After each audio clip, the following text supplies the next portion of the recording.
just finding people that are sleeping on the ground with a frozen blanket wrapped around them. You can't imagine the trauma that causes for all of us to see that and to keep walking past them. What happens when one day that people are walking past us because we've fallen, maybe had a heart attack or a stroke? What happens when people just walk by us? Is that okay that we just don't recognize that people are ill and walk away? Because you know what, being there for 1 month with all these people and seeing everything, I had a really hard time walking away knowing that the community needed so much and they were so desperate with some of these wounds that needed to be packed and care that needed to be done. But bites all over their body and eczema from stress and tears and dreams, waking up screaming, thinking somebody was going to take their stuff. I can't imagine trying to articulate how much trauma that's caused in me, but it's also caused a flame in me to make people recognize that these are human beings and they've actually lived through this shit and they didn't volunteer and they can't come home. Angela Horwath has a home, but she decided to live in a tent outside Hamilton City Hall in February. In the beginning, it was just she and a few others. She was protesting to pressure elected officials to address affordable housing crisis. However, within a few days, 80 people had joined her in tents. Hi, this is Deepak and you're watching Simcoe Community Media. One of the immediate actions she wanted from Hamilton Council members was to build affordable housing on a city-owned parking lot. It took weeks of protest outside in freezing weather for elected officials to pay attention to her demands. Even though the council members were split on the decision, Hamilton Mayor Andrea Horwath used her strong mayor powers to overturn the council vote. But the decision came as bittersweet for Horwath. On April 4th, she was arrested for allegations of assaulting a bylaw officer on March 25th. In the following interview with us, Horwath strongly denied all the allegations and questioned the time lapse between the alleged assault and her arrest. Horwath is also a board member of Simcoe Community Media, but without editorial powers. I have previously interviewed her before she became a board member for her work in Barrie and Simcoe County. She also spoke about her passion for advocacy on behalf of people facing homelessness and mental health issues and her future plans. Thank you so much, Angela, for joining me today. Absolutely. Thank you so much for having me. It's always a pleasure. So I want to talk about the alleged March 25th incident where you have been accused of I believe the accusation was assaulting a bylaw officer and then subsequent arrest on April 4th. But before that, I just want to talk about the protest that you started. You started tenting outside the city hall in Hamilton. So why did you do that? Why did you start the protest? We started the protest because there was a vote come up for affordable housing, and it was to be put on a Stony Creek parking lot.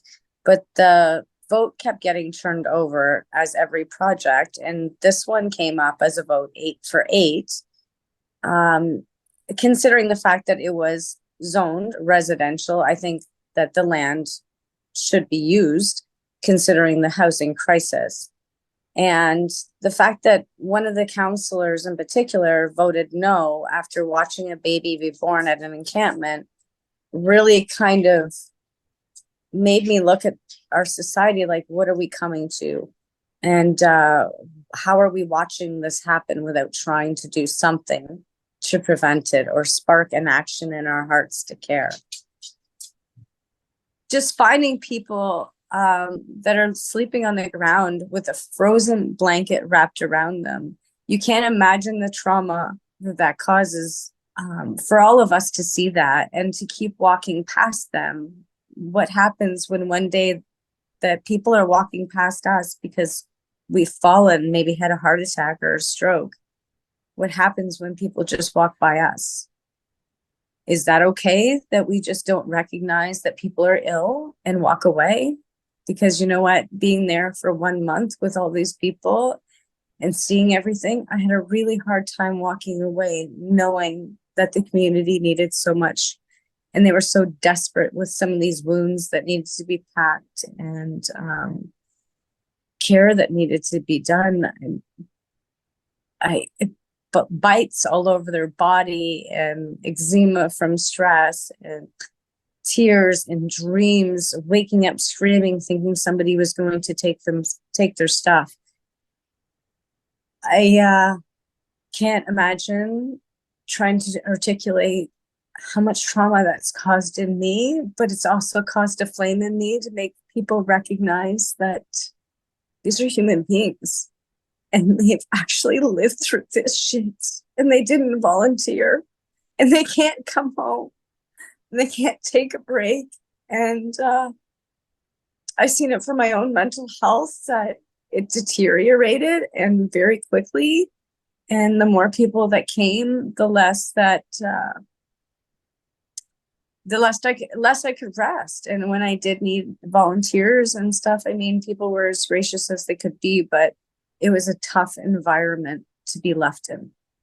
And then I don't know if you want to talk about this, but you have gone through this trauma and pain, when your son Jordan was, struggling with mental health issues. Yes, absolutely. But we had it in home. So we had supports. He had to drive to and from all of his treatments and those kinds of things.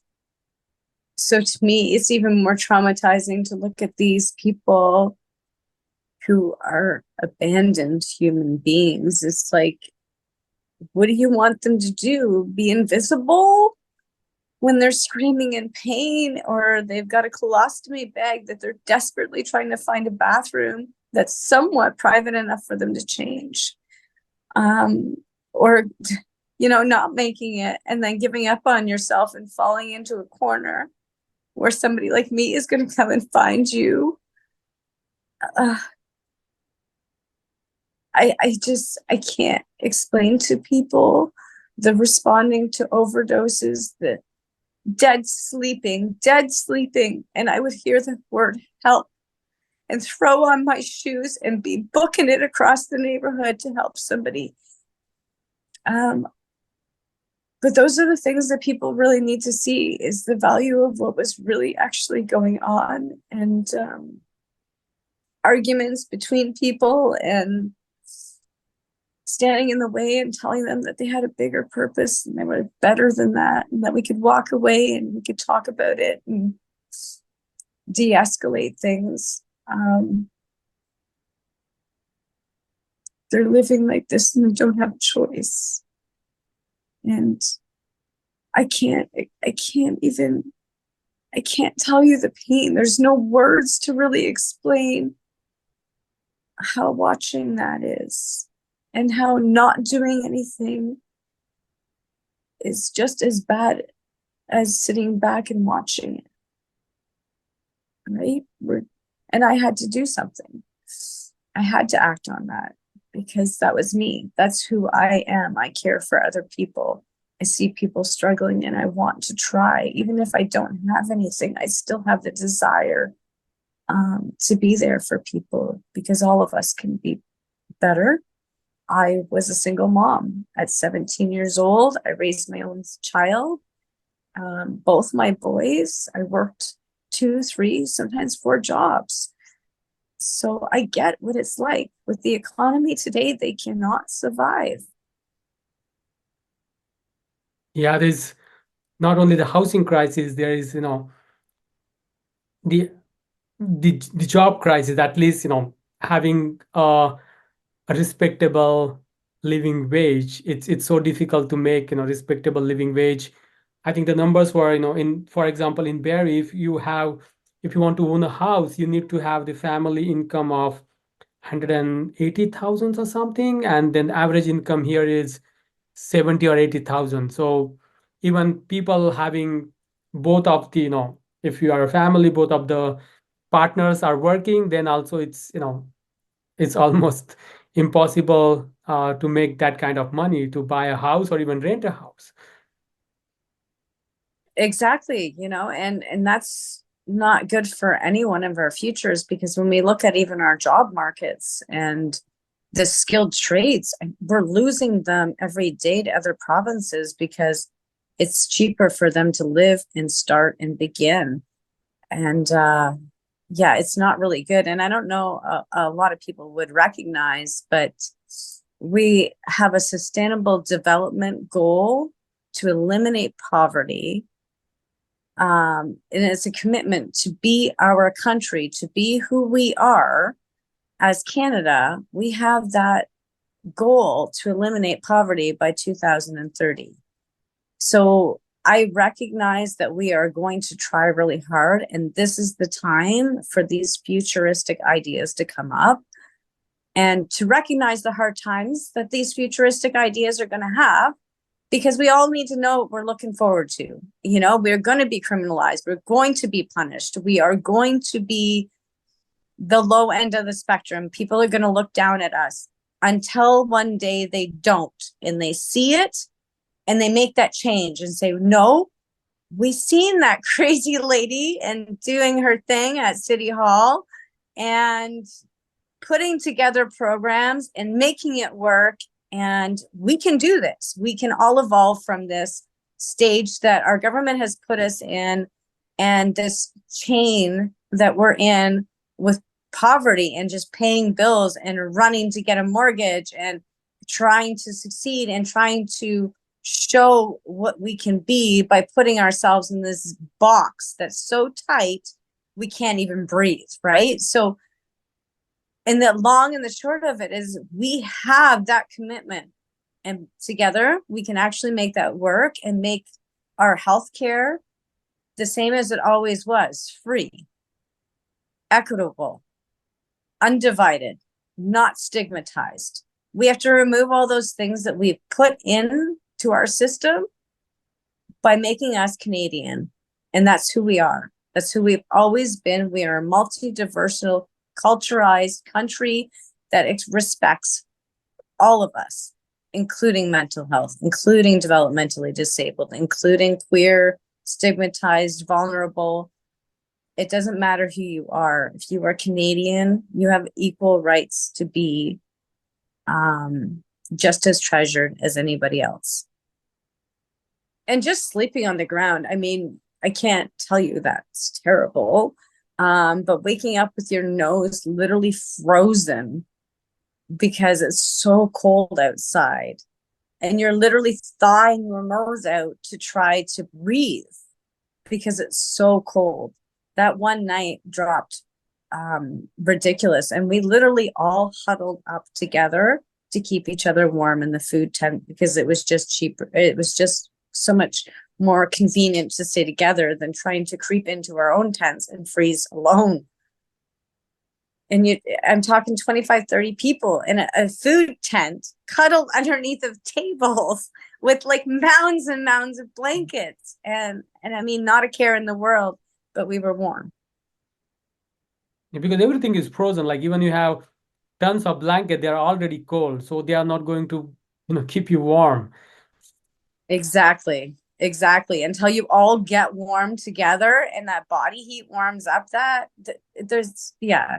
And it steals it. If you don't have enough of a pack of a layer on top of you, as soon as any breeze comes in, it steals every little bit of heat that you've gained. Yeah, it was hard. And I mean, we were packed in with those hot packs and on our wrists and on our ankles.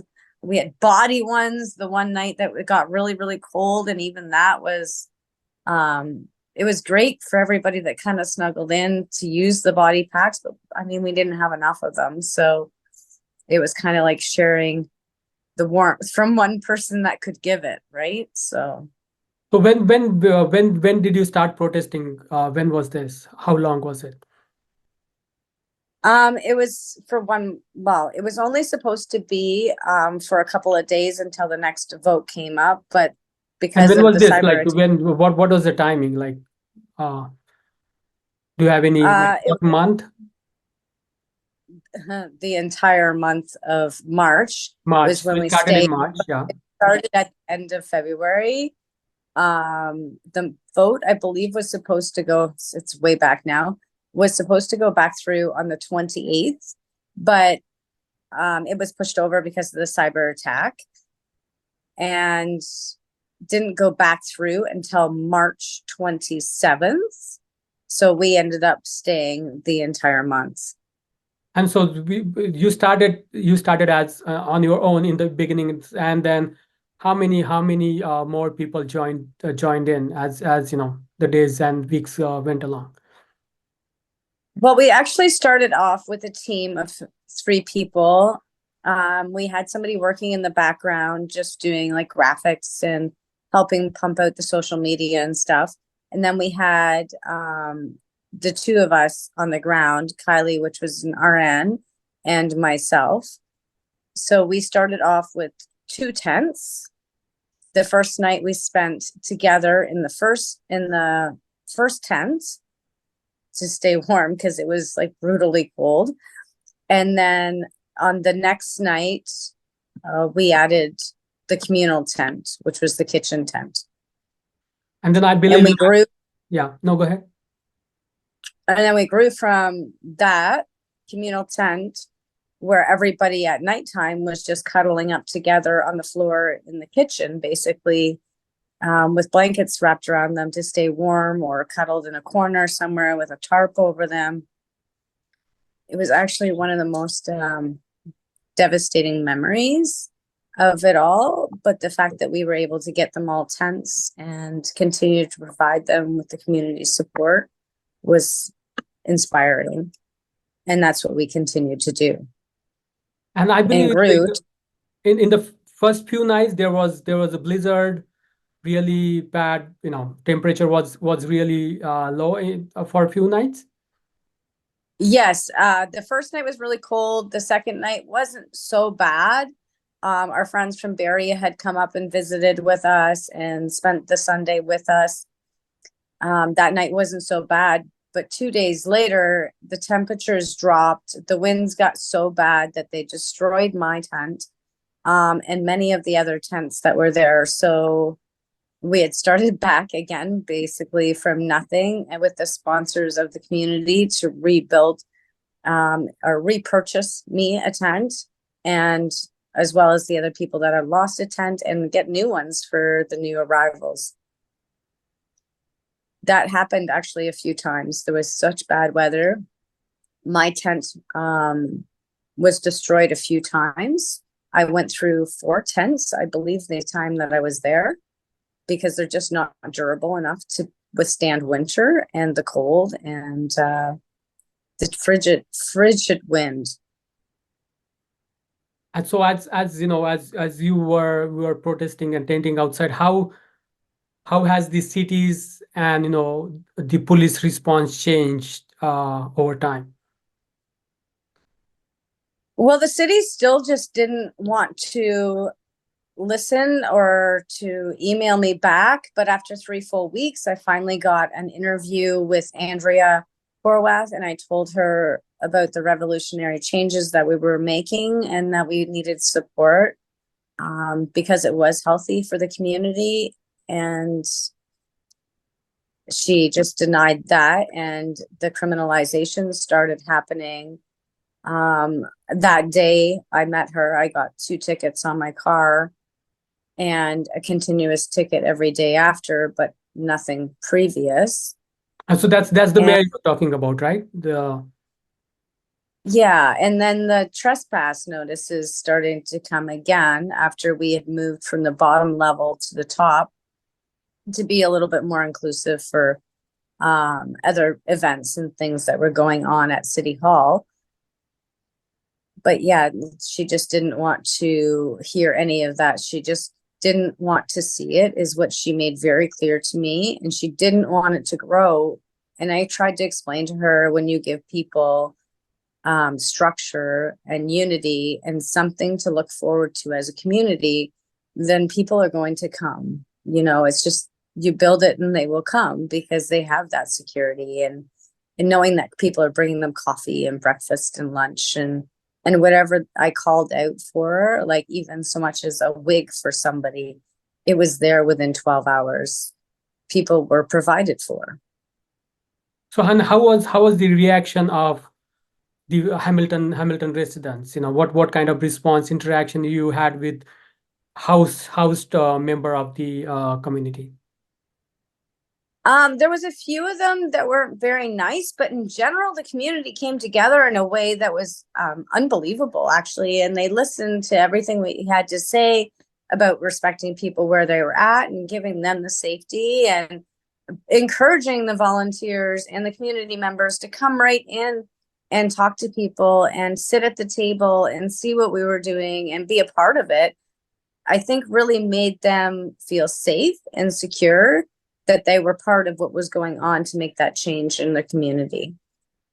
So at the end, are you still there? Are you still tenting?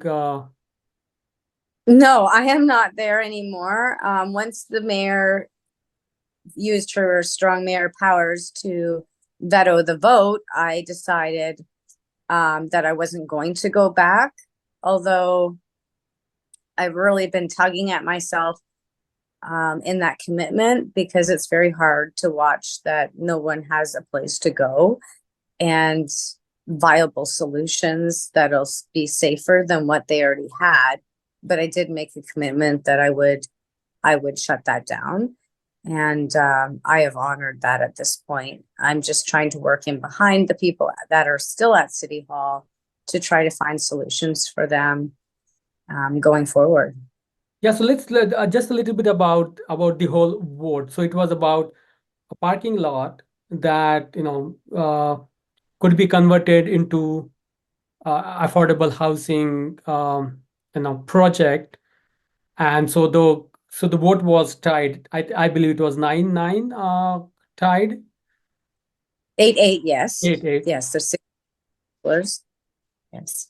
And then the mayor finally decided to use the strong mayor's power, break the impasse, and then the vote was passed. So the process is just the beginning, right? Then city will start the process of building affordable housing. Mm-hmm. Yes, and it's not over yet. I mean, it's still an ongoing fight. Immediately after that happened, Matt Fraser came out with a statement with 2 other councillors. So that's the councillor you are talking about. Yes, the originally had voted no because it's in his district, and I do understand. Like, to be honest, it's not the most beautiful location, and it wouldn't be somewhere that I would particularly want to pick to set up the tiny homes. But we need somewhere, and we need somewhere to begin in each and every single one of the districts to make it exclusive for everybody, right? Yeah. And he's already fighting back on that, saying that the mayor is not being a team player and not respecting her citizens. But she did. She actually respected a whole bunch of people that have no homes outside her front door and pushed that vote. And to me, that's honorable that she's done that. Though the criminalization and all these other things that have kind of fallen on me as somebody that's a humanitarian that's seen need, had the ability to care for the community and the resources to put it together, to be treated in such a way is kind of dehumanizing and all on its own, when I feel like what we did was an accomplished thing. But I also understand that, the road to somewhere great is going to have bumps and it's going to have challenges, because we are futuristic thinkers. We are looking at a future that is inclusive for everybody. And the narrative up until late has been punishment, criminalize, dehumanize. But now we're recognizing as a society that poverty and the way that it's happening in Ontario and across Canada is also happening across the world, and that it's an issue for everyone, and that we can address it, especially in such a rich country that we have, and that we're fortunate to be here and to have that space and those ingenuities to do these things. Yeah, so let's talk about the incident. So this alleged incident happened on March 25th, and then you were charged on April 4th. So other people, like, I talked to this, why 8-9 days? Why wait 8-9 days if the incident was a serious, if the charges were so serious, because it's called an assault. So can you just talk about what happened on March 25th? Well, the bylaw officers were going around tent to tent, and we had it live streamed. It was from my phone. Another lady from Save Our World, and I can't remember the other account that I found on Instagram with a live copy of it as well. But it shows that they're going around to each tent and putting the notices in the tent. And the bylaw officer came my way with the forum, and I gestured, no thanks. Like, I don't want it. And the back of my hand touched the form. It wasn't like I was assaulting him or smacking the form or trying to be rude about it. I was just not trying to accept that form, but allowed them to throw it in my tent, and utilized it later to show on the news and to show the public what was happening. And then the allegations are you have assaulted the bylaw officer. Yes. I actually didn't realize what they were talking about when they came to the door to arrest me. It's quite shocked at the allegations, because yeah, there was no reason for an assault at that point. But there were police, right? As you said, there were police at the scene, but nobody did anything at that time. No, nobody did anything at that time. It was I think 3 or 4 bylaw officers and 2 or 3 police officers that were there. I mean, they were all in a pile. They were all right there outside of the people that were live streaming and the people that were in the tents. So if something terrible happened, I'm sure that they would have arrested me right then and there. And this is what I know. I have seen and talked to other community leaders, at least in Barrie, that there is a lot of pressure on the bylaw officers and police to do something about this encampment, because this is much of a political issues. The affordable housing, the housing crisis is the political issue, and we know province and federal government is providing incentives to build more houses, but the politicians, at the local level need to act. But at the same time, there's a pressure to somehow make this people facing homelessness disappear. So there's a pressure on police and city's bylaw officer to do something about it. So do you think it's more of they are these allegations, or this whole uh, police officers and bylaw officers are showing up, this is more pressure on them to do something about it on the issue that they have little to no control about? I do think so. And I really feel bad for bylaw officers too, because even as we're saying, like, how do you feel about these guys not having no home, and there will be nowhere to go, and then they won't get services, and all these communicable or diseases and things going through our community that are preventable. And you're just going to let that all go. And you could see that they didn't want to do that. But I was also told by the police that they didn't want to do that because they seen the difference it was going to make in the community and had already made in a month, and what it could futuristically be, not only for the people that are experiencing homelessness, but for them as their jobs and what they needed to do to keep their safe community. So then I think the next hearing is at the end of the month. So how do you personally coping with the whole situation? Because on one hand there's an achievement that the parking lot housing project has been approved. At the same time now you will be facing the charges. Well, I'm a little bit just off-centered about it, because I'm like, how could they even press charges? Like, how could they even come back so many days later? So I'm still kind of in awe, I guess. I've talked to a couple of different lawyers that are in the same boat. Like, how can they use that type of a charge in this type of situation? But once the videos are all released to everybody in shorter form, so it's easier to watch, then we'll get a better judgment. But everybody right now, including myself and everybody that was there I've talked to, is like just absolutely stunned. Like, we're just not even sure where this came from. And so then, in light of these allegations and the recent victory of the vote, how do you see the future of your what are your future plans in terms of advocacy and fighting for fighting for these causes? Well, I'm just actively letting people know what we did at City Hall and the changes that I believe that it made.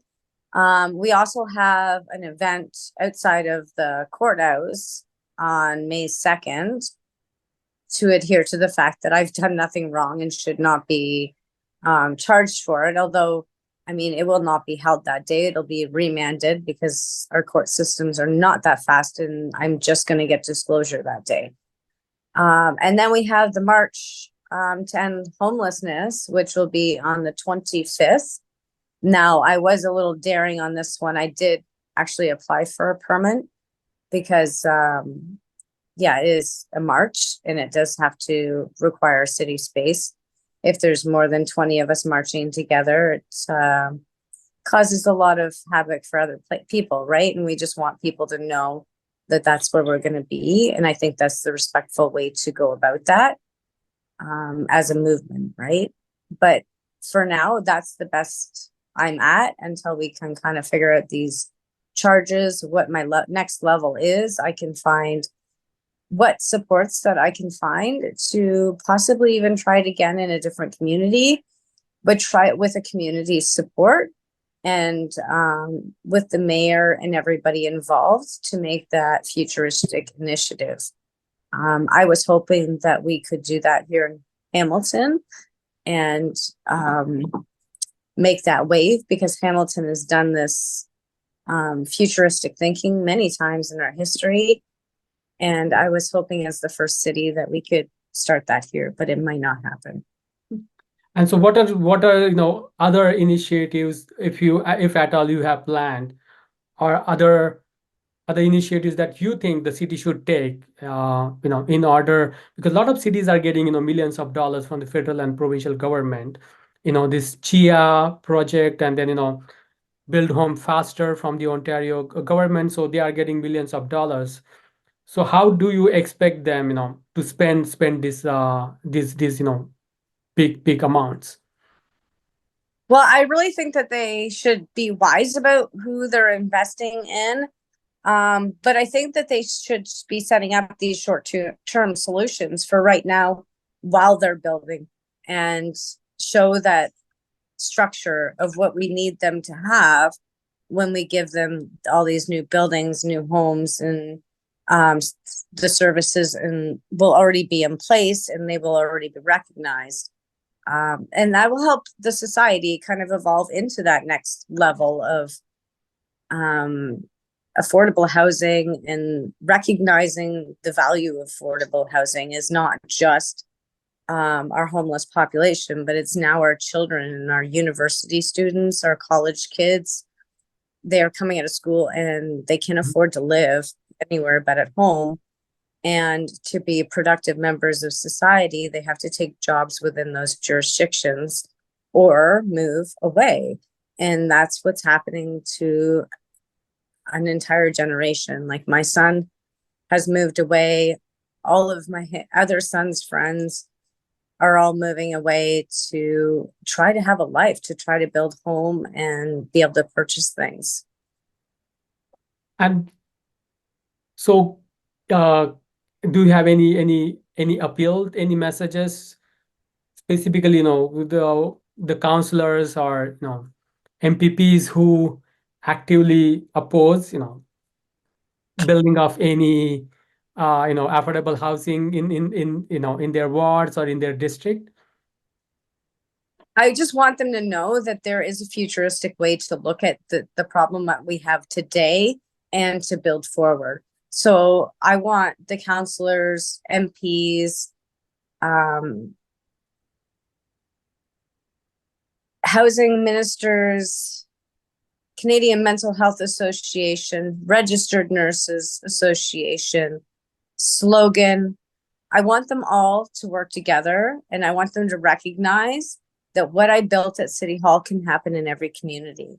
And it actually gives us more accessibility to help people support them in these programs that are no longer available in our provincial jail system, no longer available in our federal, provincial, or prison systems, right? So like we need to recognize the ground level of what this development could look like, and supporting people where they're at in these developments can be revolutionary. And I think we can do that before people even get to a housing that could be months or years even down the road. These are things that we can implement today in a smaller structure with portables, portable toilets, showers, just providing people with the basic necessities for life. Awesome. So anything else you have to say? Anything else you want to add? Just that we're working continuously, and this program that I developed didn't exclude anybody. It met people with substance use disorders, with mental health disorders, really bad wound care. We really tried hard to develop something for every person. And because we use that person-centered approach and that inspiration of how to build somebody to an independent living resources, fundamentally was starting to grow on the community, and they were starting to take initiative for themselves. Awesome. Thank you so much. Thank you so much, Angela. You're welcome. That was the interview with Angela Voss. Keep tuning in for more news. Thank you.